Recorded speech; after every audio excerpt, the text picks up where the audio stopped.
Let's make চিকেনের পাতলা ঝোল। কড়াইয়ের মধ্যে সর্ষের তেল ঢেলে ওর মধ্যে লঙ্কা পেঁয়াজ দিয়ে ভালো করে ভেজে নিতে হবে। তারপর ওর মধ্যে আলু টমেটো তারপর ওর মধ্যে হলুদ গুঁড়ো জিরা বাটা আদা রসুন বাটা গরম মশলা পেপার পাউডার আর কাশ্মীরি লঙ্কার গুঁড়ো দিয়ে দিতে হবে।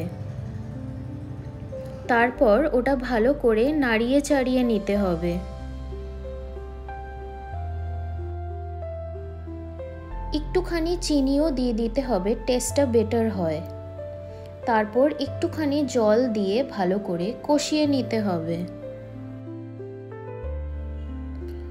ওর মধ্যে তারপর চিকেনগুলো দিয়ে দিতে হবে।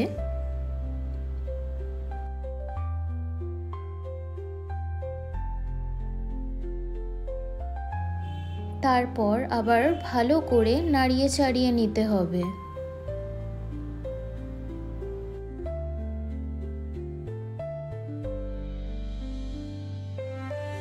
একটু কষানো হয়ে গেলে ওর মধ্যে লঙ্কার গুঁড়ো আর একটু লবণ দিয়ে দিতে হবে।